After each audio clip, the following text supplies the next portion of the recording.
வணக்கம் அன்புக்குரிய நேர்களே. அடுத்தடுத்த நிகழ்வுகளாக தமிழ்நாடு அமைச்சர்கள் மீது விசாரணை குற்றச்சாட்டு என பட்டியல் நீள்கிறது.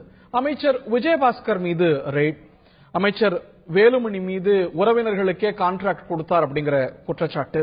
இந்நிலையில தமிழ்நாடு முதலமைச்சர் திரு எடப்பாடி கே பழனிசாமி அவர்கள் மீது திராவிட முன்னேற்ற கழகம் கொடுத்த புகார்ல நீதிமன்றமே தலையிட்டு டிவிஎஸ்சி என்ன நடவடிக்கை எடுத்திருக்குன்னு ரிப்போர்ட் கேட்க அவங்களும் சீலிட்ட உரையில இதை வழங்க என்ன இது மாதிரியான தொடர் நிகழ்வுகளை நம்ம பார்க்கிறோம். இது பல கேள்விகளை எழுப்புகிறது அரசின் மீது. அதே போல அரசியல் ரீதியாகவும் பல கேள்விகள் எழுகிறது. அமைச்சர்கள் மீதான குற்றச்சாட்டு அரசுக்கு நெருக்கடியா என்ற தலைப்பில் விவாதிக்க இருக்கின்றோம். இந்த நிகழ்ச்சியில நம்முடைய திரு கோவை செல்வராஜ் அவர்கள் இணைகிறார். அதிமுகவுடைய செய்தி தொடர்பாளர், முன்னாள் சட்டமன்ற உறுப்பினர், மற்றும் திரு ரவீந்திரன் துரைசுவாமி அரசியல் ஆய்வாளர் இணைகிறார்கள். மற்றும் அறப்போர் இயக்கத்தின் திரு ஜெயராம் வெங்கடேசன் அவர்களும் இணைகிறார்கள். விருந்தினர்கள் அனைவருக்கும் வணக்கம், நேயர்களுக்கு வாழ்த்துக்கள். திரு செல்வராஜ், தமிழ்நாடு முக்கிய அமைச்சர்கள் திரு விஜயபாஸ்கர் மீது மத்திய அமைப்புகள் தொடர்ந்து விசாரணை செஞ்சு வராங்க. அவர் மத்திய அமைப்புகளுடைய விசாரணை வளையத்தில் இருக்கிறார். எஸ்பி வேலுமணி அவர்கள் மேல குற்றச்சாட்டு. தமிழ்நாடு முதலமைச்சர் விவகாரத்தில் நீதிமன்றமே தலையிட்டு நேரடியா ஸ்டேட்டஸ் ரிப்போர்ட் கேட்டு இதை அடுத்த கட்டத்துக்கு நகர்த்தி செல்ல, டிஜிபி வீட்டு மேல ரெய்டு, இது மாதிரி அதிகார மையங்கள் தொடர்ந்து இந்த மாதிரியான சந்தேக வளையங்களுக்குள்ள விசாரணை வளையங்குள்ள வருது அப்படிங்கிறது பல கேள்விகளை எழுப்புது. ஒரு பெரிய தார்மீக பின்னடைவா இந்த அரசு பார்க்கலையா? அரசுக்கு நெருக்கடி முற்றுவதா கருதலையா? நீங்க முதல்ல சொன்னீங்களே, அமைச்சர்கள் வீட்டில் வந்து சோதிக்கிறாங்க, விஜயபாஸ்கர் வீட்டில், அதிகாரி வீட்டில் ஒரு வழக்கு சம்பந்தமா சிபிஐ விசாரிக்க சொல்றாங்க. அது 5 மாநில சம்பந்தப்பட்ட வழக்குங்கிறதுனால அந்த சிபிஐ வந்து விசாரிக்கும் போது அவங்க கடமையை அவங்க செய்யறாங்க. அவங்க எந்த இடத்துல எஃப்ஐஆர்ல வந்து அமைச்சர் பேரையோ ஐபிஎஸ் ஆபிசர் பேரை போட்டு இவங்க வீட்டில் இந்த மாதிரி இருக்கு, அதுக்காக தான் அந்த மாதிரிலாம் ஒன்றும் எஃப்ஐஆர் இல்லை. எஃப்ஐஆர் என்ன இருக்காங்க, அதிகாரிகள் நான் அதிகாரிகள் ரெண்டும் தான் இருக்குது ஒழிய வேற ஒன்றும் யாரு பேரும் அதுல போடல. அவங்க பணம் கொடுத்தா பண்ணுன்னு சொல்றாங்கன்னாக்கா அந்த மாதிரி கம்பெனி ஆளுகளை அவங்கள வந்து கைது பண்ணி அவங்க கூட விசாரிக்கிறாங்க, பண்றாங்க. இல்ல, ஒரு போலீஸ் டிஜிபி உடைய பிரமைசஸ் நடக்குது, ஒரு அமைச்சருடைய வீட்டுல நடக்குது. அதுவும் இல்லாம இந்த வழக்குல அவருடைய பேர் எந்த அளவுக்கு அடிபடுதுன்னு பார்க்கிறோம். நீங்க இந்த மாதிரி டெக்னிக்கலான விளக்கங்கள் கொடுக்கலாம். ஒரு பெரிய தார்மீக பின்னடைவுன்னு இதை பார்க்க முடியாது. எப்படி சீசரின் மனைவி அவங்க வந்து உங்களுக்கு ஏதாவது அந்த இவர் வீட்டுல அவர் வந்து சம்பந்தப்பட்டிருக்காரா, அவர் பேர் எங்காவது இருக்கா சொல்லுங்க. அந்த அமைச்சருடைய பேர் எந்த இடத்துல இருக்குன்னு சொல்லுங்க. இல்லங்க, அவங்க வீட்டுல ரெய்ட் நடத்துறதுக்கான அவசியம் என்ன? அது வந்து வெரிபிகேஷனுக்கு அவங்க வந்து அந்த துறை அவங்க இல்லாட்டி என்னப்பாங்க, நாளைக்கு அது நாங்க சொன்னோம், அது பண்ணோம், இதை பண்ணோம், அங்க செக் பண்ணீங்க, அவர் சந்தேகப்படுற இடத்துல செக் பண்ணுவாங்க. அவங்களுக்கு எங்கெல்லாம் விரும்புறாங்களோ அங்க செக் பண்ணிட்டோம். அதுல என்ன இருக்க போகுது? விரும்பினாங்க டிஜிபி வீட்டுல பண்ணாங்க, விரும்பினாங்க ஹெல்த் மினிஸ்டர் வீட்டுல பண்ணாங்க. வீரபத்ர சிங் சீஃப் மினிஸ்டர் வெடிஞ்சா பிள்ளை கல்யாணம் சாயந்தரம் 7 மணிக்கு சிபிஐ மத்திய அரசு அனுப்பி அவங்க வீட்டுல கொடுத்து 2 மணி நேரம் அசிங்கப்படுத்துறாங்க, போய் செக் பண்ணி. அசிங்கப்படுத்துறதுன்னு பார்க்கணுமா? முதலமைச்சர் வீட்டுல செக் பண்ணாங்க. நான் என்ன சொல்றேன்னா, அவங்க வந்து செஞ்சுட்டு போட்டோம், அவர் அதை சந்திக்கிறதுக்கு தயாரா இருக்காரு. தவறு செஞ்சதான பயம். சீஃப் மினிஸ்டர் விவகாரத்தில் நீதிமன்றமே தலையிட்டு மானிட்டர் பண்ணி அடுத்தடுத்த கட்டங்களுக்கு நகர்த்தி போகுது அப்படின்னா இது எப்படி பார்க்க? இது ஒன்னு சொல்றேன் கேட்டுங்க. இப்ப நம்ம ஊடகங்கள் வந்தனால இது விவாதம் பண்றோம். ஆண்டாண்டு காலமா நீதிமன்றத்தில் வந்து யார் ஒருத்தர் மேல ஒருத்தர் வழக்கு கொடுத்தாலும் 2 பேருமே கேட்டு விசாரிக்கிறதுங்கிறது தான் நீதிமன்றம். நீதிமன்றத்தில் ஒருத்தர் வழக்கு தொடுத்தாங்கன்னாக்கா எதுக்கே நீ வழக்கு போடுற, வாங்கிட்டு போய் விடுற மனுன்னு யாரும் திருப்பி அனுப்ப மாட்டாங்க. ஒரு தவறான வழக்கே போட்டாலும் கூட அதையும் விசாரிப்பாங்க. அவங்க என்ன சொல்றாங்க, 17ஆம் தேதி எங்களுக்கு வந்து நீங்க என்னெல்லாம் விசாரிச்சிருக்கிறீங்க, என்ன செஞ்சிருக்கிறீங்க, அதை வந்து சீல்டு கவரா கொடுங்கன்னு கேக்குறாங்க. அவங்க என்ன விசாரிக்கிறாங்க, என்ன செய்யறாங்க அவங்க சொல்லுவாங்க. யாருக்கும் ஒன்றும் பயமே இல்லை. பல ஃப்ரிவிலஸான விஷயங்கள்லாம் முதல் கட்டத்திலே டிஸ்மிஸ் ஆகி போறத பார்க்கிறோம். துணை முதலமைச்சர் விவகாரத்தில் சரி, டிவிஎஸ்சியை கடுமையா கேள்வி கேட்குது உயர்நீதிமன்றம். அடுத்து ஒரு வீட்டுல 4 பேர் இருக்கிறோம்னா 4 பேர் 4 கட்சியில் இருப்பாங்க. அந்த மாதிரி எல்லாம் இருக்காங்க எல்லா ஃபேமிலியிலும். அதனால வந்து ஒரு முதலமைச்சர் இருக்காருங்க, முதலமைச்சருக்கு உறவினராக இருக்காங்கன்னா அவங்க எல்லாம் வந்து ஒரு தொழிலே பண்ணக்கூடாது. இன்னைக்கு ஒண்ணு அவர் முதலமைச்சர் ஆனதுக்கு அப்புறம் இந்த 18 மாசத்துல தொழில் பண்ணல.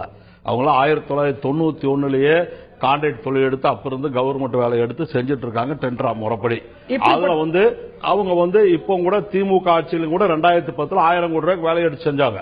அதனால அவங்க எடுத்து வேலை செய்யறதுக்கும் முதலமைச்சருக்கு என்ன சம்பந்தம்? இந்த வாதத்தை தான் அரசு கோர்ட்லயும் வைக்குது. திரு ஜெயராம் வெங்கடேசன், நீங்க இன்னைக்கு திரு எஸ்பி வேலுமணி அவர்கள் பற்றி விரிவா பத்திரிகையாளர் சந்திப்புல எல்லாம் சொல்லும் போது அவர் உறவினர்களுக்கு கொடுத்துட்டார், கான்ட்ராக்ட் கொடுத்துட்டார், இதனால அவங்களுடைய லாபம் பன்மடங்கு பெருகியது அப்படின்னு. இதெல்லாம் இருக்கலாம், இல்லாம இருக்கலாம். பட் இதுல ஊழல் அப்படிங்கிறது எங்கே எஸ்டாப்ளிஷ் ஆகுது? அரசுக்கு ஏதேனும் இழப்புன்னு உங்களால ப்ரூவ் பண்ண முடியுமா? ஊழல் தடுப்பு சட்டத்துல எதெல்லாம் ஊழல் குறிப்பிடப்பட்டிருக்குங்கிறது நம்ம நல்லா புரிஞ்சுக்கணும். ஊழல் தடுப்பு சட்டத்துல ஒரு பொது ஊழியர் அவருடைய நெருங்கிய உறவினர்களுக்கோ நண்பர்களுக்கோ வந்து தன்னுடைய அதிகாரத்தை துஷ்பிரயோகம் செஞ்சு டெண்டர் கொடுக்கிறாரு, கான்ட்ராக்ட் கொடுக்கிறாரு, ஃபேவர் கொடுக்கிறாருன்னு சொன்னா அது ஊழலாக டிஃபைன் பண்ணப்பட்டிருக்கு. இதை நம்ம நல்லா புரிஞ்சுக்கணும். Number 1 according to prevention of corruption act 1988 இதுதான் வந்து ஊழல் தடுப்பு சட்டம் சொல்ல. நம்பர் 1. நம்பர் 2 நான் பேச முடிச்சதுக்கு அப்புறம் நீங்க அதுல ஒரு விளக்கம் சொல்லி நீங்க என்ன சொல்ல வரீங்கன்னு எனக்கு தெரியும். கேட்க கேள்வி என்னன்னா, அவர்களுடைய உறவினர்கள் டெண்டர் எடுக்கக்கூடாதுன்னு இருக்கா, நண்பர்கள் டெண்டர் எடுக்கக்கூடாதுன்னு இருக்கா அப்படிங்கிற கேள்வியை வந்து முன்வைக்கிறேன். யார் நண்பர்கள் வந்து டெண்டர் எடுக்கக்கூடாதுன்னு சொல்லல, உறவினர்கள் வந்து முன்னாடியில இருந்து எடுத்துட்டு இருக்காங்கன்னா எடுக்கக்கூடாதுன்னு சொல்லல. ஆனால் இன்னைக்கு நம்ம என்ன பாக்குறோம் அப்படின்னு சொன்னா, அதிகாரத்தை துஷ்பிரயோகம் செஞ்சு அவர்களுடைய லாபம் பன்மடங்கு டெண்டரை வந்து அதிகமாக அவங்க எடுக்கிற மாதிரி மற்றவர்களை எடுக்க விடாம டெண்டர் ரூல்ஸ் மாத்துறது, அவங்களுக்கு ஃபேவர் பண்ற மாதிரி டெண்டர் கொடுக்கிறது தான் மிகப்பெரிய பிரச்சனை.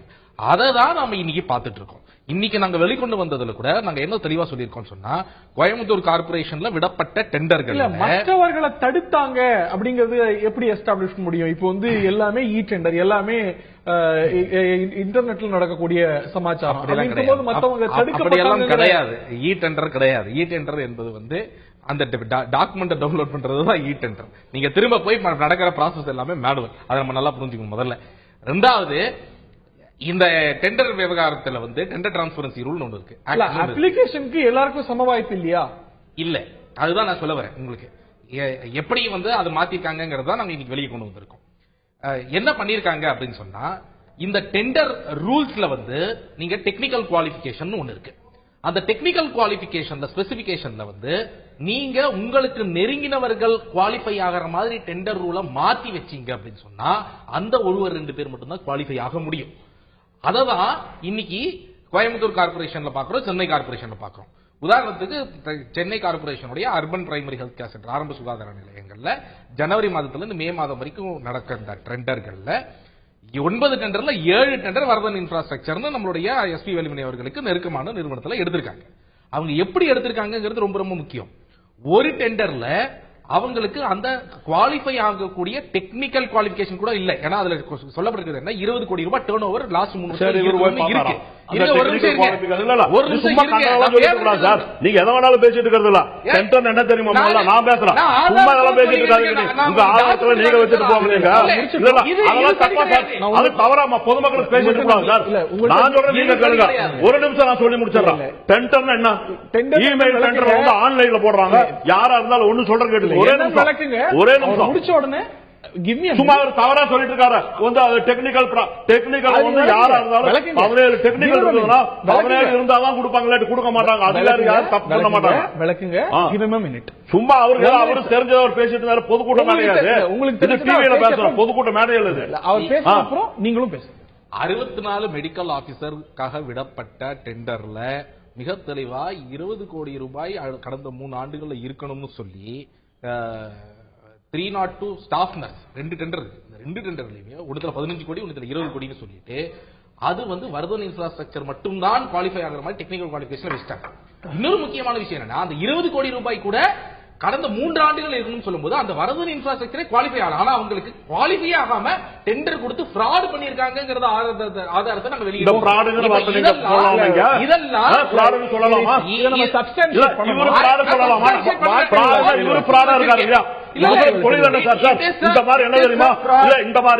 அமைப்புகளுக்கு என்ன வேலை தெரியுமா, இந்த மாதிரி டெண்டர் எடுக்கிறவங்க மிரட்டி பணம் வாங்குற தொழில் பண்ணிருக்காங்க. அவங்க தொழில் என்ன புரோக்கர் வேலை பாத்துக்காரு.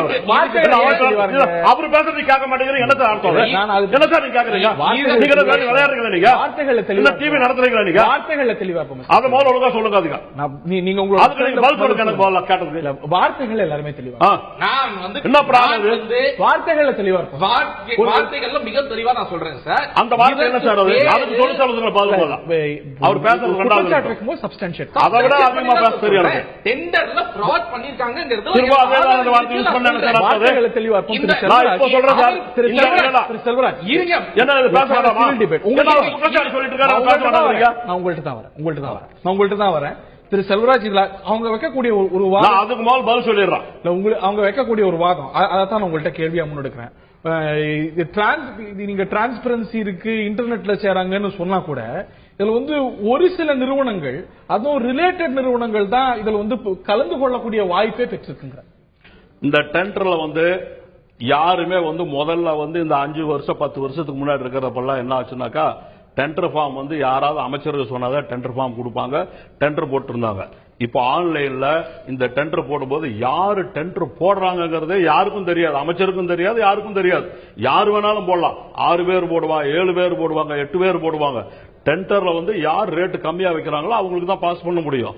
அப்படியெல்லாம் யாரும் உள்ள வர முடியாது. இதெல்லாம் சும்மா இட்டுக்கட்டி இவங்க எல்லாம் வந்து எதுக்கு தெரியுமா இந்த டெண்டர் போடுறவங்க கிட்ட கமிஷன் வாங்குற வேலையை பார்த்துட்டு இருக்காங்க. இவங்க சங்கமா நடத்திட்டு இருக்காங்க. என்னது ஏன் சார் அவர் பிராடுங்கிறாரு அதை நீங்க தட்டி கேட்க மாட்டேங்கிறாங்க. இதுக்கு மட்டும் நீங்க அவர் பேசுற கூட்டிட்டு வந்து பேச வைக்கிறீங்களா? ரெண்டுத்தையும் சமதளத்துல நான் இப்ப சொல்றேன் கேட்டுங்க. இவங்க ஒரு 5-6 அமைப்பு இருக்காங்க சார். இவங்க தொழிலே வந்து புரோக்கர் தொழில் சார். நான் ஓபனா சொல்றேன் சார். டிவில இது சரியில்லை. தப்பா போடுறாங்க. அரசாங்கத்துல எல்லா டெண்டரும் சார் நான் சொல்றேன் எந்த டெண்டர்லயும் டிஸ்குவாலிபிகேஷன் பண்ண உடனே கோர்ட்டுக்கு போயிருவாங்க. எனக்கு வேலை கொடுக்கல. அதெல்லாம் ஒண்ணுங்க. எத்தனை பேர் கோயம்புத்தூர் கார்பரேஷன் 135 பேர் வந்து அங்க வந்து பதிவு பண்ணி வச்ச டெண்டர்தாரர் இருக்காங்க. எங்க சன்னு கூட ஒரு டெண்டர்தாரர் தான். அங்க வந்து கோயம்புத்தூர் ஒரு ஆள் 2 ஆள் கிடையாது. அப்படியே அமைச்சர் வேலுமணியோட சொந்தக்காரர் மட்டும் எடுப்பான். வேலுமணி அமைச்சரோட ஒருத்தர் பேசிட்டாலே அவங்க வந்து தவறு செஞ்சிருவாங்களா? அவர் அந்த மாவட்டத்துக்காரர், அந்த மாவட்ட அமைச்சர், அந்த மாவட்ட மக்களோட பழகிறார். எல்லா மக்களும் தான் அவருக்கு வேண்டியவங்களா இருப்பாங்க. 132 அங்க ஒப்பந்ததாரர் வேண்டிய ஒரு சில நிறுவனங்கள் வந்து யாருக்கும் தனிப்பட்ட முறையா அவர் இது வரைக்கும் யாருக்கும் செய்யவே இல்லை. அவர் அந்த மாவட்டத்தில் திமுக பொறுத்த வரைக்கும் அந்த மாவட்டத்தில் 10 தொகுதியில் 9 தொகுதி இந்த தேர்தலில் ஜெயிக்க வச்சாரு. போன தேர்தலில் 10 ஜெயிக்க வச்சாரு. 2014 எல்லா எம்பியும் ஜெயிக்க வச்சாரு. அந்த மாதிரி ஒரு ஆளா இருக்கிறதுனால இன்னைக்கு அந்த கட்சி வந்து அதிமுக அங்க கொடியேற்றி பறக்கிறதுனால அந்த கட்சிக்கு இழிவு பண்ணணுங்கிறதுக்காக அமைச்சர் மேல ரிப்போர்ட் பண்றாங்க. அதை அவர் சந்திப்பாரு. அவருக்கு அந்த திறமை இருக்கு. அவர் விட்டார சவால் அதுக்கு பதில் சொல்லுங்க எதிர்கட்சி தலைவரா. நீ ராஜினாமா பண்றியா நானும் பண்றேங்கிறாரு. நான் இன்னும் சில முறைகேடுகளை தெளிவா சொல்ல விரும்புறேன். அடுத்தடுத்து இந்த புகார்கள், இந்த பிரச்சனைகள், அமைச்சர், துணை முதலமைச்சர், முதலமைச்சர் அப்படின்னு வழக்கு குற்றச்சாட்டுகள் வந்துட்டு இருக்கு. இது முற்றுகிற அரசியல் நெருக்கடியா பாக்குறீங்களா? இது கடந்து போகக்கூடிய சின்ன சின்ன பிரச்சனைகளா கருதுறீங்களா? கடந்து போகக்கூடிய பிரச்சனையா தான் பாக்குறேன். Majority should be tested in the floor of the house. இது வந்து வெல் லைடு பிரின்சிபல். இன்னைக்கு வந்து இந்த அரசு நிற்குதுன்னா அவங்க வந்து ஆரம்ப கட்டத்திலே மெஜாரிட்டியை காட்டினாங்க. அப்பவே நம்ம சொன்னோம் எல்லா எம்எல்ஏக்களும் தங்களை நிரூபிக்கிறதுக்காக ஓட்டு போடுவாங்க, மெஜாரிட்டி வரும்னு அந்த டெஸ்டுக்கு முன்னாடியே நம்ம தொலைக்காட்சியில் நம்ம பதிவு பண்ணோம். அடுத்தபடியா அந்த அரசு வந்து ஆர்கே நகர்ல வந்து இடைத்தேர்தலில் வந்து 2வது இடம் தான் வந்தாங்க. அப்பவும் அன்னைக்கும் வந்து வெற்றி பெற்ற சுயேட்சை வேட்பாளர் தினகரன் சொன்னாரு 3 மாசத்துல இந்த அரசு கவிழ்ந்துரும்னு சொன்னாப்ல.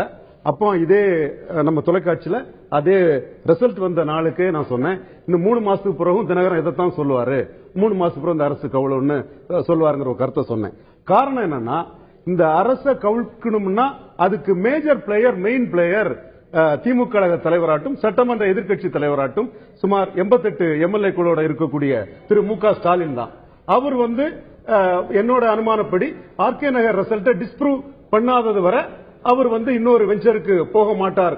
அதாவது ஒரு பாராளுமன்ற தேர்தலையோ அல்லது இடைத்தேர்தலில் அவர் ஒரு வெற்றி பெறுவதற்கு முன்பாக இந்த அரசை கவிழ்க்கும் முயற்சியில ஸ்டாலின் ஈடுபட மாட்டாருங்கிறது என்னோட அரசோட ஸ்திரத்தன்மை. நீங்க ஒரு நம்பர் கேம் அடிப்படையில் பார்க்கிறீங்க. ஆனா அடுத்தடுத்து ரெய்டுகள் பாருங்க, இது தொடருது, கோர்ட்ல வழக்குகள், மத்திய அமைப்பான சிபிஐ வருது, அடுத்தடுத்து பிரச்சனைகள் வரும்போது அது எதனது அறிகுறின்னு பார்க்கிறீங்க? அதனது அரசியல் பின்புலம் என்ன கருதுறீங்க?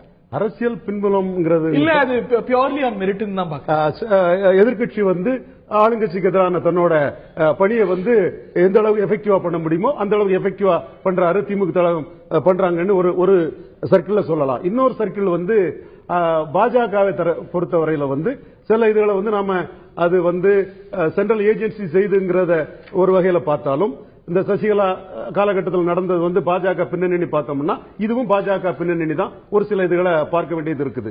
ஏன்னா பாஜகவுக்கும் அதிமுக இடையில மியூச்சுவல் மிஸ்ட்ரஸ்ட் இருக்குது. கூட்டணி தொடர்பாட்டு மத்திய அரசு மாநில அரசு உறவுகள்ங்கிறது வேற, கூட்டணிங்கிறது வேற. நம்ம பலமுறை சொன்னது மாதிரி அதிமுக ரெண்டு ஒருங்கிணைப்பாளர்களும் வந்து பாஜக கூட்டணி தொடர்பாக எங்கேயுமே வந்து ஒரு உறுதிமொழி எங்கேயுமே கொடுக்கல.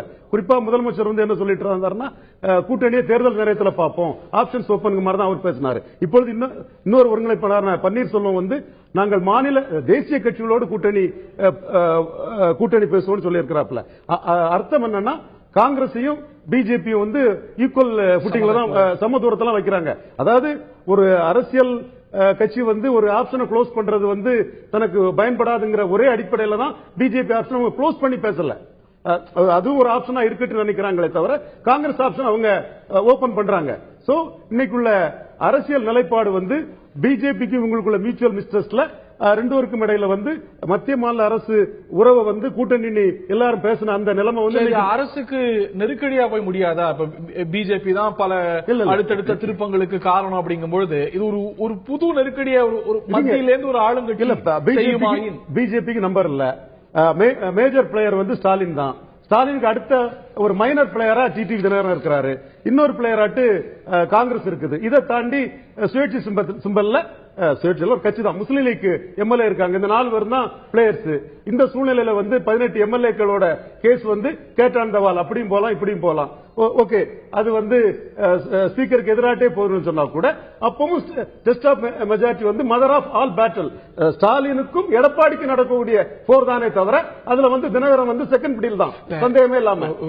புளோர்ல நடக்கிற டெஸ்ட் தான் ஸ்திரத்தன்மைக்கான பேட்டில்னாலும் தார்மீக அடிப்படையில் அரசியல் ரீதியான ஒரு பெர்செப்ஷன் பேட்டில் ரொம்ப முக்கியமானது. பெர்செப்ஷன் பார்ட்ல சீஃப் மினிஸ்டருக்கு வில் பவரை பொறுத்து இருக்குது. நம்ம சீஃப் மினிஸ்டர் வந்து வில் பவரை வந்து நிரூபிச்சிட்டாருங்கிறது வந்து ஏற்கனவே கருணாநிதி வந்து திண்டுக்கல்ல 3வது போனதும் என்ன சொன்னாரு, நான் வராவிட்டாலும் பச்சை தமிழன் வரணும்னு சொன்னாரு. ஜானகி அம்மா என்ன சொன்னாப்ல, தமிழாய் வாழும் கலைஞர்னு பேசினாப்ல. இவர் வந்து 233 தொகுதி பொருந்தாதுன்னு வில் பவரோட நிற்கிறாரு. அந்த சீஃப் மினிஸ்டர் எந்த வில் பவரோட நிற்கிறாரோ அதை பொறுத்துதான் இது அமையும். திரு கோவை செல்வராஜ் கிட்ட கேட்க வேண்டியது, லோகயுக்தா வந்துருச்சு, ஊழல்லாம் ஒழிஞ்சிரும் அப்படிங்கிற மாதிரி பேசப்பட்டது. கெசட்ல பேப்பர்ல இருக்கு லோகயுக்தா, அது எங்க அப்படிங்கிற கேள்வி இருக்கு. அது இருந்தாலும் இந்த மாதிரியா வந்திருக்கக்கூடிய பிரச்சனைகளுக்கெல்லாம் அதுவா தீர்வு, அதுவா மருந்து? அரசு கொண்டு அமைக்கணுங்கிறது தான் இது. மத்திய அரசு இன்னும் அமைக்கல, அதுக்கான வழிமுறைகள்லாம் வந்து செஞ்சு அவங்க நெறிட்டோ அதை செய்யறத பார்ப்போம்னு அதுக்கான அரசு பணிகளுக்கு வந்து அதிகாரிகிட்ட சொல்லி செய்ய சொல்லிட்டார் முதலமைச்சர். அதுக்காக அவங்க வந்து எந்தெந்த மாநிலத்தில் எப்படி, சில மாநிலங்களில் சில விதமா வச்சிருக்காங்க, ஒவ்வொரு கர்நாடகாவில் ஒரு விதமாக ஃபாலோ பண்றாங்க. அதனால அது எல்லாத்தையுமே கலந்து பேசிட்டு எனக்கு ரிப்போர்ட் கொடுங்கன்னு கேட்டிருக்காரு. அதனால அரசு வந்து அதுக்கான வேலைகள் ஆரம்பிச்சாச்சு. இந்த கான்ட்ராக்ட் விவகாரம் எல்லாம் பேசப்படுது. அதனால லோகயுக்தானால இந்த விவகாரத்தில் ஏதாவது இதெல்லாம் வந்து இப்ப கான்ட்ராக்டுக்காக இல்ல, 14 முறை இந்த ஆட்சிக்கு வந்து இந்த 18 மாசத்துல தேதி குறிச்சாங்க. ஒரே ஒரு உதாரணத்தை சொல்லிடுறேன். புரட்சி தலைவர் எம்ஜிஆர் 77 ஆட்சி ஜெயிச்சு கவர்மெண்ட் வந்ததுமே கருணாநிதி என்ன நினைச்சாரு, இது நிலைக்க விடக்கூடாதுன்னு நினைச்சு இந்திரா காந்தியை அவ்வளவு கொடுமைப்படுத்தி அடிச்சு முடுக்கின அந்த இந்திரா காந்தியோட 1980 கூட்டணி வச்சு எம்பி எலெக்ஷன்ல ஜெயிச்சாங்க. ஒரு நிமிஷம் ஜெயிச்சதுமே நாஞ்சில் மனோகரன் உட்பட இங்க இருக்கிற சில பேர் எல்லாம் இனிமேல் அவ்வளவுதான் எம்ஜிஆர் செல்வாக்குன்னு ஓடிட்டாங்க. அதுக்கப்புறம் மக்கள் மறுபடியும் புரட்சி தலைவருக்கே ஓட்டம் போட்டு மறுபடியும் சட்டமன்றத்தில் ஜெயிச்சாங்க. அது மாதிரி இன்னைக்கு வந்து மரியாதைக்குரிய எடப்பாடி பழனிசாமி அவங்களுக்கு தொல்லை கொடுத்தா இந்த மாதிரி எல்லாம் பண்ணுனா அவர் பயந்து, இந்த கவர்மெண்ட் மக்கள் கிட்ட நல்ல பேரு நல்ல செல்வாக்கு இருக்கிறதுனால மக்கள் செல்வாக்கு குறைக்கிறதுக்கு அவருடைய செல்வாக்கு குறைக்கிற செயல்படுறாங்க. இது எல்லாம் தவிடுபொடி ஆக்கி இது எல்லாம் ஜெயிச்சு காட்டுற திறமையும் தகுதி முதலமைச்சருக்கு இருக்கு. ஊழல் தடுப்புல ஊழல் ஒழிப்புல இந்த அரசு டிவிஎஸ்சி இதெல்லாம் எவ்வளவு உறுதியா சரியா இருக்குங்கிறதான் கேள்வி. இன்னைக்கு வந்து பல புகார்கள் வருது, டிவிஎஸ்சி புகார்களே எடுக்கிறது. நான் தெரியாம கேட்கிறேன், ஸ்டாலின் சொல்லியாச்சுன்னா அது பூராம உண்மையா? ஸ்டாலின் சொல்லிட்டாலும் எஸ்ஆர் பாரதி சொல்லிட்டாலும் உடனே அது ஊர சத்தியவாக்கா? விசாரிச்சு அதை விசாரிக்கிறதுக்கு தான் சார் சொல்லி இருக்கிறோம். எந்த இடத்துலயுமே லஞ்ச ஒழிப்பு துறைக்கு யாரும் தலையிடே கிடையாது. தலையிட வேண்டிய அவசியம் ஏன் பல வழக்குகள் வருது? உயர்நீதிமன்றம் தலையிட்டு உயர்நீதிமன்றம் நான் தான் அப்படியே தெளிவா சொன்னேன். உயர்நீதிமன்றத்துக்கு நான் போனாலும் சரி, அண்ணன் துரைசாமி போனாலும் அவரு போனாலும் யார் வழக்கு தொடுத்தாலும் எந்த வழக்கா இருந்தாலும் எடுத்து அதை விசாரிப்பாங்க. யார் புகார் கொடுத்தாலும் விசாரிக்க வேண்டிய விசாரிக்கிறாங்க. லஞ்ச ஒழிப்பு துறைக்கு இருக்கா இல்லையா? லஞ்ச ஒழிப்புத்துறை விசாரிக்கிறதுனாலதான் சார் தெளிவா சொல்லிக்கிறாங்க. என்ன சொல்லிக்கிறாங்க? இன்னைக்கு 1991 இருந்து அந்த அவங்க எல்லாம் வந்து கம்பெனி நடத்திட்டு இருக்காங்க, வியாபாரம் பண்ணிட்டு இருக்காங்க. அவங்க ஒண்ணு இன்னைக்கு புதுசா செய்யல.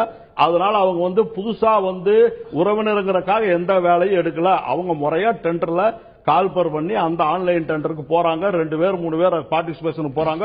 யாருக்கு தகுதி திறமை இருக்கோ அதை கொடுக்கறாங்க. அதுக்கும் முதலமைச்சருக்கு சம்பந்தம் இல்லை. ஒரு முதலமைச்சரா இருந்தாருன்னா அவருக்கு சொந்தக்காரர் இருக்கிறவங்க வியாபாரம் பண்ணக்கூடாது, அவங்க சொந்தக்காரர் எல்லாம் இறந்து போயிடலாம். அவருக்கு அதுக்கு என்ன சார் சம்பந்தம்? அவங்க வியாபாரம் பண்ணக்கூடாதுன்னு சொல்ல, இதுல முறைகேடு இருக்கா இல்லையா அப்படின்னு விசாரிக்க அதை அணுகிறதுக்கு ஒரு அமைப்பு தெளிவா இருக்கு அப்படிங்கறதான் கேள்வி. லோகாயுக்தா கொண்டு அதே உயர்நீதிமன்றம் தான் சொல்லுச்சு. ஒரு நிமிஷம், அந்த உயர்நீதிமன்றம் என்ன சொல்லுச்சு? ஜெயராமன் நான் கேட்கிறேன், 460 தொலைபேசி இணைப்பு வீட்டுல வச்சு ஒரு தொலைபேசி நிலையத்துக்காக ஒரு டிவிக்காக நடத்தி பல 100 கோடி ரூபாய் லாஸ் பண்ணதுக்கு இதே உயர்நீதிமன்றம் கண்டனம் தெரிவிச்சது. எப்படி அந்த வழக்கை சிபிஐ தள்ளுபடி பண்ணலாம், விடுதலை செய்யலாம், மறுபடியும் இப்ப வந்து ஒழுங்கா விசாரிக்கணும். ஏன் அதுக்கு இவங்க கேட்கலாமே? அதனால ஏன் கேட்க மாட்டேங்க இவங்க? ஏன் சார் குறிப்பா வந்து அதிமுக ஆட்சிக்கு எதிர்ப்பா மட்டும் அப்ப யாரோடைய கைபாவையா செயல்படுறாங்களோன்னு எனக்கு அச்சமா இருக்கு. ஷூட்டிங்ல மெசேஜர் நீங்க அவங்கள கேளுங்க. பட் இதுல எழக்கூடிய கேள்வி ஒரு லோகாயுக்தா இவங்க கேட்கட்டுமே. முன்னாள் அமைச்சர்கள் 2011 முன்னாடி இருந்தவங்க வீட்டுக்கே ரிஜிஸ்டார வர வச்சு பத்திரங்கள்ல அப்பாவி மக்களுடைய சொத்துக்கள் எழுதி வாங்கினாங்களே. ஒரு டாக்டரோட சொத்தை ஆஸ்பத்திரி திருச்சியில் எழுதி வாங்கினாங்க, தஞ்சாவூர் எழுதி வாங்கினாங்க. அந்த வழக்கு இருக்கு. என்ன செய்யணும்? அந்த வழக்கு சீக்கிரம் விசாரிங்க, அதுக்கு தண்டனை கொடுங்கன்னு கேட்கலாமே. ஏன் அதெல்லாம் கேட்க மாட்டேங்கிறாங்க? இல்ல ஒரு குற்றச்சாட்டு இன்னொருத்தர் மேல குற்றச்சாட்டு இருக்கே, அதே நீங்க கேட்கல. இன்னொருத்தர் மேல இல்ல, தவறு செஞ்சவங்கள தண்டிங்க முதல்ல. நீங்க சும்மா நான் சொல்றேன் கேளுங்க சார். இது எந்த வழக்கு வந்தாலும் அதை சந்திக்கிறப்போ எல்லா திறமையும் தகுதியும் எல்லா திறனையும் இருக்கக்கூடியவங்க அதிமுக அமைச்சர்களும் அதிமுக முதலமைச்சரும் அவங்களுக்கு தெரியும் எப்படி நடத்தணும். திரு ஜெயராம் வெங்கடேசன் ஏற்கனவே ஒரு பகுதியா கேட்டிருந்தேன். இதுல வந்து அரசுக்கு என்ன இழப்பு? இப்ப 2G மாதிரி விவகாரத்திலாம் அதுவும் கொடுத்தாங்க. ஒரு ஒண்ணுமே இல்லாத நிறுவனம், சாதாரண நிறுவனம் பெரிய லாபம் சந்திச்சுது அப்படின்னு. அதுல வந்து அரசுக்கு இவ்வளவு இழப்பு அப்படின்னு சிஏஜி மாதிரி அமைப்புகள் சொல்லிச்சு. இதுல நீங்க எல்லாம் சொல்றீங்க, இதுல அரசு என்ன இழப்ப சந்திச்சது ஊழல் என்று அந்த வரிசையில் நம்ம என்ன இழப்பு அப்படிங்கறத சொல்றேன். டெண்டர்ல காம்படிஷன் இருக்கும் பொழுது நிறைய பேர் பங்கு பெறும் பொழுது குறைவானவங்களுக்கு நீங்க பிட்டிங் கொடுப்பாங்க. இதுல பல டெண்டர்கள் நாங்க வெளிக்கொண்டு வந்திருக்கிறது என்ன அப்படின்னு சொன்னா, அந்த டெக்னிக்கல் குவாலிஃபிகேஷன் தாண்டவர் ஒருத்தர் தான். அப்ப பினான்சியல் பிட்ல காம்படிஷனே கிடையாது. அதனால என்ன நடக்குதுன்னு சொன்னா, பல டெண்டர்கள் எப்படி வந்து சந்தை மதிப்பை விட ஷெட்யூல்டு ரேட்டோட 5%, 7%, 10% கூட கொடுத்திருக்காங்க அப்படிங்கிறது அலிகேஷன் கிடையாது. நான் திரும்ப சொல்றேன், இது என்ன அலிகேஷன் சொல்றீங்கன்னு எனக்கு புரியல. we have brought it out with data. ஒரு நிமிஷம் நல்லா புரிஞ்சுக்கோங்க. நீங்க வந்து 5 பேர் 6 பேர் கம்பீட் பண்ணணும். ஆனா இங்க எப்படி இருக்குன்னா, ஒவ்வொரு டெண்டர் நாங்க 180 டெண்டர்ல ஒவ்வொரு டெண்டர்லயும் 2 பேர் பங்கு பெறாங்க. அந்த 2 பேரும் யாருன்னு சொன்னா, உதாரணத்துக்கு சந்திரபிரகாஷ் கேசிபி, சந்திரபிரகாஷ் கேசிபியோட ஓனர், அந்த ஓனரும் அந்த நிறுவனமே கம்பீட் பண்றாங்க. அதுல ஒருத்தர் டெண்டர் எடுக்கிறாங்க. 5% மார்க்கெட் இதோட கூட எடுக்கிறாங்க. எஸ்டிமேட்டோட 5% கூட போட்டிருக்காங்க கவர்மெண்ட். இது ஒண்ணு. ரெண்டாவது, இந்த மாதிரி அர்பன் பிரைமரி ஹெல்த் கேர் சென்டர்ல நடக்கிறதுனால என்ன பெரிய இழப்புன்னு கேட்டீங்க அப்படின்னு சொன்னா, கடந்த வருடம் நாங்க ஒரு ஆய்வே பண்ணோம். எப்படி நகர்ப்புற ஆரம்ப சுகாதார நிலையங்கள்ல பல சென்டர்ல வந்து 23% சென்டர்ல டாக்டரே இல்ல, 90% சென்டர்ல 7 மணி நேரம் வரக்கூடிய டாக்டர் 1 மணி நேரம் தான் வராங்க அப்படின்னு சொல்லிட்டு, யார் அந்த மெடிக்கல் ஆபீசர் யார் வச்சிருக்காங்க? வர்தன் இன்ஃப்ராஸ்ட்ரக்சர். அமைச்சருக்கு நெருக்கமான நிறுவனம் இருக்கும் பொழுது அதன் மீது இன்னி வரைக்கும் குற்றம் சொல்லி இன்னி வரைக்கும் வந்து நடவடிக்கை கூட எடுக்கல. அப்படின்னா என்ன அர்த்தம்? இவங்க வந்து ஃபேவரட்டிசம் யூஸ் பண்ணி சந்தை மதிப்பை விட அதிகமா டெண்டரையும் எடுத்து அங்க கடைசியில டாக்டரும் போடல அப்படின்னு சொன்னா, ஒரு பக்கம் ஊழல் இழப்பு, இன்னொரு பக்கம் சமுதாயத்துக்கு இழப்பு. இதை விட பெரிய இழப்பு உங்களுக்கு வேற என்ன வேணும்? டெக்னிக்கல் குவாலிஃபிகேஷன் ஒரு நிறுவனத்துக்கு ஃபேவர் பண்ற மாதிரி இருக்கு அப்படிங்கிறது, அதனது பயனாளியா ஒரு நிறுவனம் இருக்கிறது ஏன் கோயின்சிடன்ஸா இருக்க முடியாது? 2G விவகாரத்துல கூட இந்த யாஸ்டிக் அப்ளை பண்ணும்போது அது ஒரு டெண்டர்ல நடந்தா கோயின்சிடன்ஸ், நூத்துக்கணக்கான டெண்டர்ல நடந்தா அதுக்கு பேர் கோயின்சிடன்ஸ் கிடையாது, அதுக்கு பேர் ஃபேவரட்டிசம். அதுதான் நாங்க திரும்ப திரும்ப சொல்றோம். ஒரு டெண்டர் அப்படின்னா 4 பேர் பங்கெடுக்கணும். 2 பேர் தான் பங்கெடுக்கிறாங்க எல்லா டெண்டர்லயும் அப்படின்னு சொன்னா அதுல அரசு தடுத்தது அப்படின்னு ஏதாவது நிறுவனம் புகார் போயிருக்கா? எங்க we were unfairly treated in the tender process. நிறைய பேர் கான்ட்ராக்டர் அசோசியேஷன் இந்த வாரம் கம்ப்ளைண்ட் பண்ணிருக்காங்க. இந்த வாரம் சென்னை கார்ப்பரேஷன் கான்ட்ராக்டர் அசோசியேஷன்ல கான்ட்ராக்டர் போய் கம்ப்ளைண்ட் பண்ணிருக்காங்க. இது வந்து கம்ப்ளைண்ட் நடக்கிறது இல்ல கிடையாது. இன்னைக்கு லஞ்ச ஒழிப்புத்துறை எது மேலே கம்ப்ளைண்ட் விசாரணை நடத்துறது இல்ல நமக்கு தெரிஞ்சது என்ன? ஓபிஎஸ் வழக்குல 7 மாசம் கம்ப்ளைண்ட் அப்படியே வச்சிருந்தாங்க. நீதிமன்றத்துல போய் மூவ் பண்ண என்ன சொன்னாங்க? நாங்க 2 நாள் முன்னாடி ஆரம்பிச்சோம் சொன்னாங்க. 7 மாசம் என்ன பண்ணிட்டு இருந்தீங்க கம்ப்ளைண்ட் வச்சுட்டு? இன்னைக்கு சரி செல்வராஜ், அதாவது அவர் சொல்ற மாதிரி எல்லாம் கிடையாது.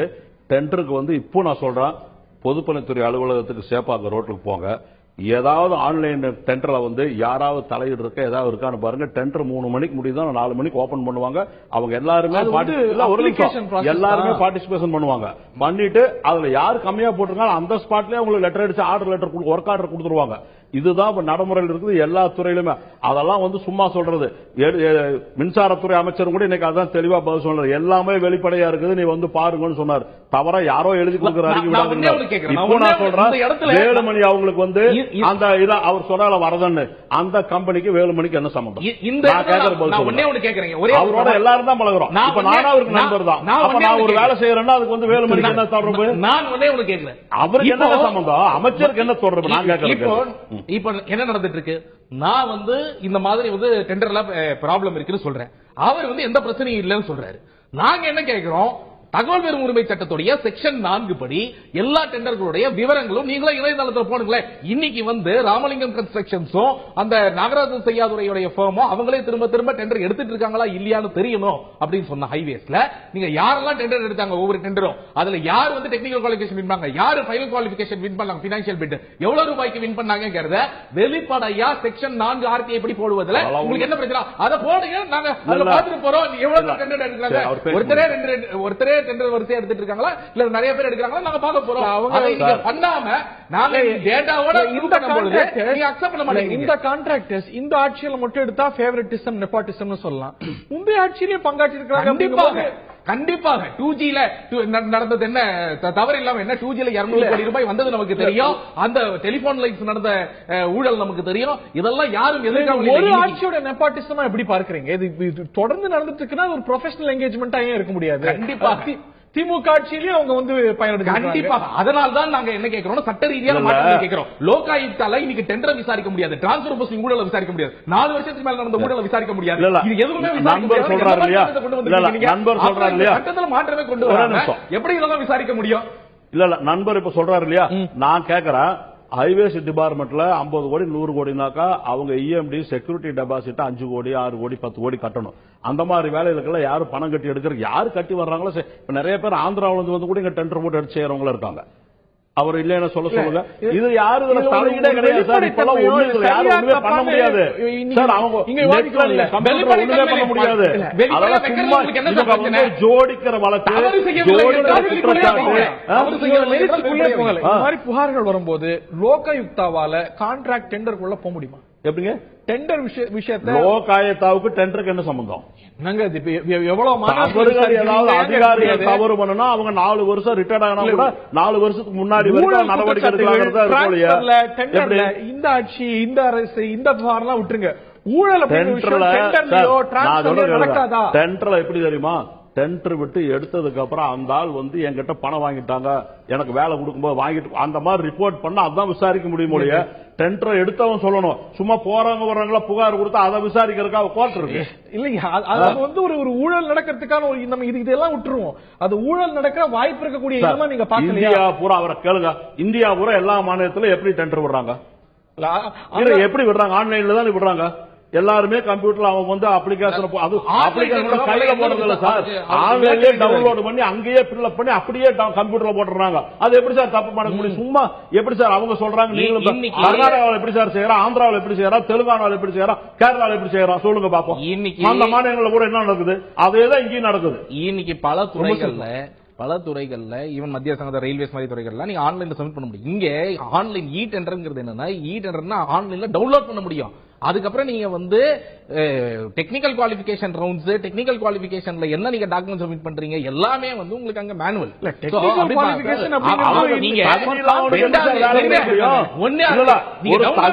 ஒரு கம்பெனிக்கு தரம் இல்லாத கம்பெனிக்கு ஒரு ஒழுக்கம் இல்லாத கம்பெனிக்கு எப்படி கொடுக்க முடியும்? 20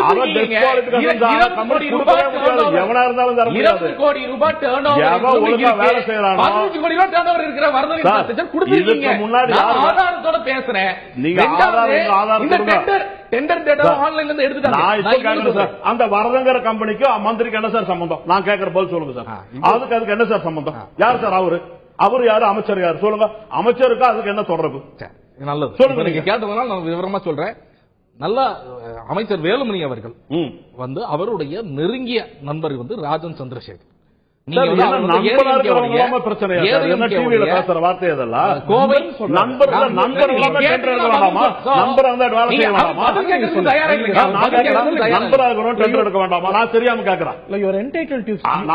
அவங்க மனைவி எடுத்தாங்களா? அவங்க குழந்தைய எடுத்தாங்களா? சொல்லுங்க. அவங்க 1008 உறவினர் இருப்பாங்க சார். அவருக்கு 1008 நண்பர்கள் இருப்பாங்க. நண்பர் எடுக்காம யார் சார் எடுப்பா? எல்லாரும் தான் நண்பர். ஒரு அமைச்சரா இருந்தா அந்த ஊர்ல 40 லட்சம் பேரு கோயம்புத்தூர்ல அவருக்கு நண்பர் சார். அவருக்கு இதுக்கு நான் பதில் சொல்றேன். நண்பர் டெண்டர் எடுக்கிறதுல பிரச்சனை கிடையாது. நான் ஏற்கனவே சொல்லிட்டேன், அது கிடையாது. நண்பருக்கு டெக்னிக்கல் குவாலிஃபிகேஷன் இல்லாத பொழுது அவருக்கு அந்த டெண்டரை அவார்டு பண்றது ஃபேவரட்டிசம். அத இந்த எந்த டெண்டர்ல எந்த டெக்னிக்கல்ல பண்ணுவாங்கன்னு ஒரு ஆதாரத்தை கொடுக்க சொல்லுங்க. நான் பதில் சொல்றேன், இல்லன்னா அரசு விட்ட போயிடுறேன். நீங்க நிரூபிக்க முடியுமா? அவர் எந்த டெண்டர்ல எந்த இதுல டிஸ்குவாலிஃபிகேஷன் அவருக்கு தகுதி இல்லைன்னு சொல்லுங்க. நான் பதில் சொல்றேன். உங்களுக்கு டீடைல்டா ஆதாரத்தை கொடுக்கிறேன். உங்க பேப்பரை நீங்க கையில வச்சுக்கங்க. அது நீங்க வந்து டிஸ்குவாலிஃபிகேஷன் கவர்மெண்ட் பேப்பரை கேட்டு கொடுங்க. நான் பதில் சொல்றேன். நான் உங்களுக்கு ஆதாரத்தோட கொடுக்கிறேன். 302 எந்த துறையில அவர் வேலை செய்யறாரோ அந்த துறையில அதிகாரிகள் வந்து இவருக்கு டிஸ்குவாலிஃபிகேஷன் ஆன கம்பெனிக்கு வேலை கொடுத்துட்டாங்க, எங்களை மீறி கொடுத்துட்டாங்க, எங்களை தப்பு பண்ண வச்சாங்க ஒரு அதிகாரி சொல்லுங்க. நான் அந்த இடத்துல பதில் சொல்றேன். இது நல்லா நீங்க மன்னிச்சு சொல்ல சொல்லணுமா? யார் அந்த துறைக்கு சொல்லுவாங்க. எந்த அமைப்பு சொல்ல முடியும்? அதிகாரி தான் சார் சொல்ல முடியும். அவங்க தான் சார் பொறுப்பு. ஒரு சிறிய துறைக்கு IAS அதிகாரி யார்? செக்ரட்டரி. அவர் தான் பொறுப்பு. அந்த செக்ரட்டரி தான் பதில் சொல்லுவாங்க. அவங்க தான் அவங்க குறையா இருக்குன்னு சொல்லிட்டு நான் பதில் சொல்றேன். திரு ரவீந்திரன் துரைசாமி, ஆளுங்கட்சிக்கு வரக்கூடிய தேர்தல் அப்படின்னு கோணத்துல பார்க்கும்போது இது நெருக்கடியா ஏன் பார்த்திட முடியாது? வந்துகிட்டே இருக்கு. திருப்பரங்குன்றம், திருவாரூர் இடைத்தேர்தல், அடுத்தடுத்து போவார்கள், அடுத்தடுத்து குற்றச்சாட்டு அப்படின்னு பார்க்கும்போது எல்லா நம்பர்ஸும் அசம்பிளியில தான். அது மட்டும் தான் பார்க்கணும் அப்படின்னா மேபி ஒரு அரசுடைய ஸ்திரத்தன்மை அப்படின்னு பார்க்கும்போது, பட் ஒரு பர்செப்ஷன் அப்படிங்கறதும் அரசுடைய மக்களுடைய அங்கீகாரத்துக்கு ரொம்ப அவசியமானது. இத வந்து வரக்கூடிய தேர்தலில் அடுத்தடுத்து குற்றச்சாட்டு, சிபிஐ வருது, விசாரிக்குது, எல்லா கட்சிகளும் எதிர்க்கிறாங்க, அடுத்தடுத்து மினிஸ்டர்ஸ் மேல புகார் அப்படிங்கும்போது அது மக்கள் மன்றத்தில் எதிரொலிக்காதா? நிச்சயமா மக்கள் மன்றத்தில் இந்த அரசு வந்து ஒரு நிர்பந்தத்தில் இருக்குது. நம்ம திருப்பரங்குன்றத்தில் கண்டிப்பாக வெற்றி பெற வேண்டிய நிர்பந்தம் அதிமுக அரசுக்கு இருக்குது. ஏன்னா இங்க 27% வாக்குகள் பெற்றிருந்தாங்க. அந்த டைம்ல அவங்க வந்து பிஜேபிக்கு டம்மி, பிஜேபி தான் அவங்களை இயக்குதுங்கிற ஒரு குற்றச்சாட்டு வந்து சிறுபான்மை மக்கள் மத்தியில் அவங்களுக்கு வந்து ஒரு பெரிய பின்னடைவா இருந்தது. இப்போ வந்து திருப்பரங்குன்றம் வந்து கிராமப்புற தொகுதி, அதிமுக பலமான தொகுதி. தினகரன் அங்க வந்து கேண்டிடேட்டா நிற்க முடியாது, அவர் இன்னொருத்தரை தான் கேண்டிடேட்டா விட முடியும். அப்படிப்பட்ட ஒரு சூழ்நிலையில ஒரு அட்வான்டேஜஸ் பொசிஷன்லயும் இப்ப வந்து அவங்களுக்கு அதிமுகவுக்கும் பாஜகவுக்கும் உள்ள அந்த உறவு என்னங்கிற தமிழக மக்களுக்கு தெரியும் போது அந்த கிறிஸ்தவ முஸ்லீம் மக்கள் வாக்குகளை என்ன உறவு வந்து நிச்சயமா முன்ன சொன்ன மாதிரி டம்மின்னு சொன்ன மாதிரி பட்ட தன்மை இல்ல. இவங்க ரெண்டு பேருக்குள்ள மோதல் போக்கே உருவாயிற்று. நான் பாஜக கூட நாங்க இல்லங்கிறத சுட்டி காட்டுறதுக்காக துணை சபாநாயகர் வந்து திமுக பாஜக ஒன்னா இருக்காங்க, மறைமுகமா திமுகவுக்கும் பாஜக அதிமுக வந்து பாஜகவை எதிர்க்குது, மோதுது அப்படிங்கிற பெர்செப்ஷன் இருக்கா? நிச்சயமாக அந்த பெர்செப்ஷன் வந்து ஓவர் நைட் வரல, மெல்ல மெல்ல வந்துட்டு தான் இருக்குது. முதலமைச்சரே வந்து 1-2 இஷ்யூஸ், நம்ம முத்தலாக் இஷ்யூஸ் எடுத்துக்கிடுங்க, யூனிவர்சிட்டி கிராண்ட் கமிஷன் எடுத்துக்கிடுங்க, இப்படி ஓவர் நைட்ல அந்த இஷ்யூ அவங்க போக மாட்டாங்க. ஏன்னா அவங்களும் சாப்ட் இந்துத்துவா பண்ணக்கூடிய ஒரு கட்சி. ஜெயலலிதா மாதிரி பாஜகவை எதிர்த்தாலும் கூட, கூட்டணி வேண்டாம் முடிவெடுத்தாலும் கூட பாஜக மைண்டட் ஓட்டர்ஸ் வந்து எப்படி கிறிஸ்தவ முஸ்லீம் ஓட்டர்ஸ் ஒரு பிளாக் ஸ்ட்ராங்கா இருக்குதோ, திமுக அந்த பிளாக்கு ஒர்க் பண்ணுதோ, ஜெயலலிதா இவங்கெல்லாம் வந்து ஒரு மென்மையான இந்துத்துவ ஓட்டுக்கும் பண்ணும்போது ரொம்ப டைரக்டா கன்ஃபரன்டேஷன் போக மாட்டாங்க. பட் இப்ப கன்ஃபரன்டேஷன் ஆரம்பிச்சுட்டாங்க. நீங்க பொலிட்டிக்கல் அலைன்மெண்ட்ஸ் இவங்களோட அவங்களோட உறவு என்ன அப்படிங்கிற கோணத்துல பார்க்கறீங்க. ஊழல் குற்றச்சாட்டுகள் டெண்டர் அது இதுன்னு அடுத்தடுத்து புகார்கள் வரும்போது அது மக்கள் மத்தியில அது ஒரு ஃபேக்டரா தாக்கமா பெரிய ஃபேக்டரா இருக்கா இல்லையாங்கிறது நம்ம பார்த்தோம்னா நம்ம ஸ்ரீரங்கம் தொகுதியில வந்து ஜெயலலிதா கன்விக்ட் ஆயிருக்கும் போது வந்து முன்னோட அதிக ஓட்டுல ஜெயித்ததா எனக்கு ஞாபகம். இது ஒரு ஃபேக்டரா இருக்காதுங்கிறீங்களா? இது வந்து நான் இன்னைக்கு சொல்லல. பல இதுல வந்து அசோக் சவான் மேட்டர்ல இருந்து சௌதாலா மேட்டர்ல இருந்து கனிமொழி பிரச்சாரம் போகாத சங்கரங்கோயில டெபாசிட் இழந்தாங்க. அவங்க ஏற்காட்டுல பிரச்சாரம் பண்ணும்போது ஓட்டு வந்துங்க போது எலெக்ஷனை முடிவு பண்ணதுக்கு மல்டிபிள் ஃபேக்டர்ஸ் இருக்குது. இதுவும் ஒரு ஃபேக்டர் தானே தவிர இது மெயின் ஃபேக்டர் இல்லைன்னு அது அசோக் சவான் வெற்றியில இருந்து சௌதாலா அங்க 20% வாக்குகளை பெற்றிருந்து பல உதாரணங்களை இன்னைக்கு இல்ல முன்னாடியே நான் சொல்லிட்டு தான் இருக்கிறேன். ஊழலோ ஊழல் குற்றச்சாட்டுகளோ இந்த கோணத்துல பார்க்கும்போது கூட மக்கள் மன்றத்தில் அது ஒரு ஃபேக்டர். மற்ற மன்றத்தில் இது ஊழல் குற்றச்சாட்டுங்கிறது வந்து ஒரு ஃபேக்டர். அதையும் தாண்டி மல்டிபிள் ஃபேக்டர்ஸ் தான் ஒரு தேர்தலை முடிவு பண்ணுது. அந்த இதுல இவங்களுக்கு வந்து திருப்பரங்குன்றத்தில் வெற்றி பெற வேண்டிய நிர்பந்தம் இருக்குது. இங்க வந்து இந்த திமுக தலைவர் கருணாநிதி வெற்றி பெற்ற தொகுதியில வந்து வெற்றியை நோக்கி தான் அவங்க பயணம் செய்தாலும் கூட அங்க 2வது இடம் வந்தாலும் கூட அவங்களுக்கு ஒரு வெற்றி தான். ஏன்னா அது திமுக கழகத்தோட தொகுதி. சோ இவங்களுக்கு நிர்பந்தம் வந்து திருப்பரங்குன்றத்தில் இருக்குது.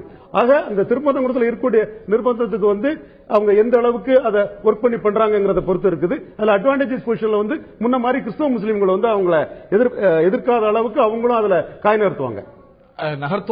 நிச்சயமா நடத்துவாங்க. ஒரு திருப்பரங்குன்றம் தேர்தலுக்கு முன்னாடி ஒரு கிளியரான ஆன்டி பிஜேபி பொசிஷனை மெல்ல மெல்ல எடுப்பாங்க. அதை நோக்கி தான் போயிட்டு இருக்குது. பிஜேபியும் வந்து அதிமுக நம்பாத தன்மையில வந்து பல சமிச்சைகளை பிஜேபியும் காட்டிட்டாங்க.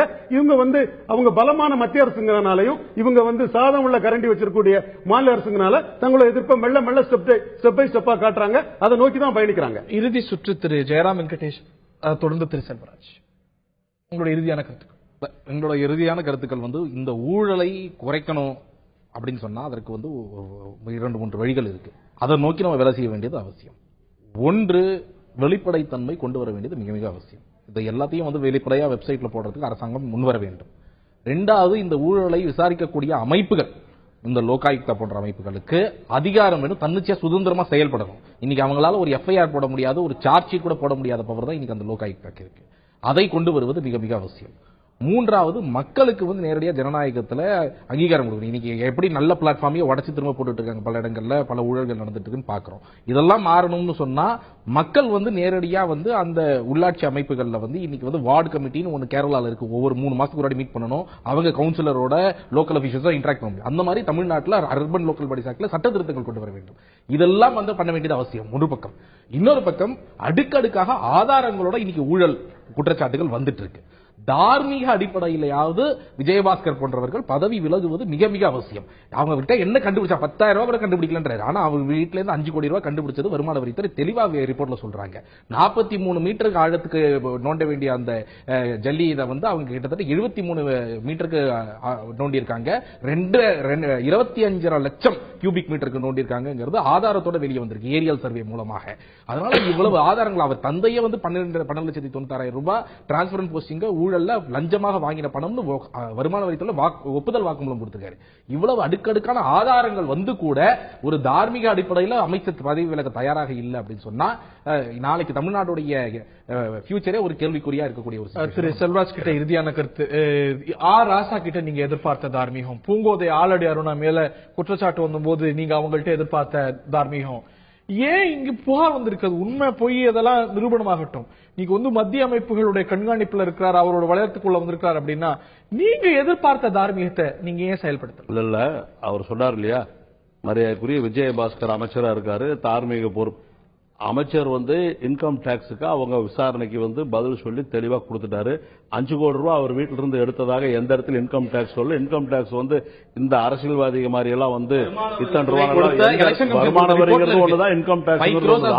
அவங்க எல்லாம் யாருக்கிட்ட ஒண்ணும் சொல்ல. 20 லட்சம் ரூபாய் வீட்டுல எடுத்தா அவங்க அப்பா அதுக்கு பதில் சொன்னாரு. அந்த மாதிரிலாம் நான் எங்கேயுமே வாக்குமூலம் கொடுக்கல, ஒண்ணும் பண்ணல, அதுக்கு அவங்க பதில் சொல்ல. அது மாதிரிலாம் ஒண்ணும் கிடையாது. அவர் வந்து இல்ல ஒரு நிமிஷம் இருங்க, விஜயபாஸ்கர் மேல மத்திய சிபிஐ அமைப்புகளுடைய வந்து கண்காணிப்புல ஒரே நிமிஷம் விசாரணை வளையத்துல இருக்கிறாரா இல்லையா? நான் அந்த ஒரு மாதிரி முன்னுதாரணங்கள் ஏற்பட்ட போது தட்டப்பா பேசிக்கா இது இருக்கா இல்லையா?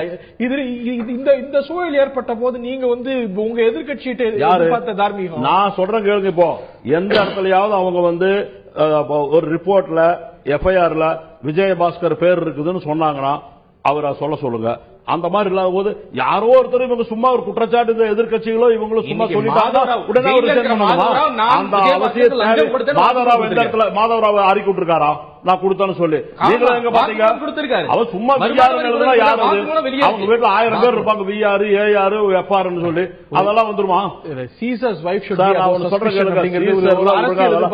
இந்த உதாரணம் எல்லாம் அதெல்லாம் தேவையில்லாத விஷயம் அரசியலுக்கு. நான் இப்ப சொல்றேன் கேளுங்க. இன்னைக்கு வந்து கொங்கு மண்டலத்துல 70 சட்டமன்ற தொகுதியில 4 தவிர பாக்கி எல்லாமே அதிமுக ஜெயிச்சதுனால ஒரு வெறியோட ஸ்டாலின் வந்து பொய் புகார்களை சொல்றாரு. அதெல்லாம் தகர்த்தெறியப்படும். அவங்க அப்பாவே எம்ஜிஆர் 13 வருஷம் வந்து வனவாசம் அனுப்புறாரு அரசியல்ல. ஸ்டாலினை வந்து எடப்பாடி பழனிசாமி நிரந்தரமா வனவாசம் அனுப்பிடுவாரு. ஜாக்கிரதையா இருக்கு. நீங்க வந்து எலெக்ஷன் மோட்ல இருக்கிறீங்க, அது வல்ல கேள்வி விவாதம். கொங்கு மண்டலத்தை பத்தி ரொம்ப கன்சர்ன்டாவும் இருக்கிறீங்க. ஒரு இப்போ என்னைக்கு தேர்தல் வச்சாலும் ரெட்டலை தான் ஜெயிக்கும் கொங்கு மண்டலத்துல. அதனாலதான் இவ்வளவு தங்கமணி மேல வேலுமணி மேல முதலமைச்சர் மேல ஒரு கண்ணா வெறித்தனமா எல்லா அமைப்புகளும் எல்லா கட்சிகளும் சொல்லுது. அதை பத்தி எங்களுக்கு கவலை எல்லாம் ஜெயிச்சு காட்டுவோம். எதிர்கட்சிகளுடைய வந்து கண் வந்து கொங்கு மண்டல பிரதிநிதிகள் மேல மட்டும் தான் இல்லையா? எது அதுல அந்த மண்டலத்துலதான் அதிகமா ஜெயிக்கிறதுனால நம்மளால வர முடியலன்னு சொல்லி அவங்க அந்த கொங்கு மண்டலத்துல கண்ணா இருக்கிறாங்க. அதை பத்தி எல்லாம் எங்களுக்கு கவலையே இல்ல. அந்த மக்கள் என்னைக்குமே அம்மாவுக்காக எம்ஜிஆருக்காக ஓட்டு போடுற மக்கள் மன்றத்துடைய தீர்ப்பு கொடுக்கக்கூடிய தருணங்கள் 2 இடைத்தேர்தல் வந்துட்டு இருக்கு. அதை தாண்டி அடுத்தடுத்த அரசியல் நகர்வுகள் என்ன? திருப்பரங்குன்ற அதிமுகவுடைய கோட்டையா இருந்து எப்பவுமே இருந்திருக்கு, தொடர்ந்து இருக்குமா? தினகரன் என்ன செய்வார்? திராவிட முன்னேற்ற கழகம் ஒரு புதிய சூழலை திருப்பரங்குன்றத்தில் ஏற்படுத்துமா? இந்த அரசியல் கேள்விகள் ஒரு பக்கம். இந்த குற்றச்சாட்டுகள் அரசுக்கு நிர்வாக ரீதியாகவும் அரசியல் ரீதியாகவும் என்ன நெருக்கடி கொடுக்க போகிறது? வழக்குகள் உயர்நீதிமன்றத்துடைய தலையீட்டோட டிவிஎஸ்சிக்கு உத்தரவுகள் பிறப்பிக்கப்படுகின்றன. இதில் அடுத்து என்ன நடக்கும் பொறுத்திருந்து பார்க்கலாம்.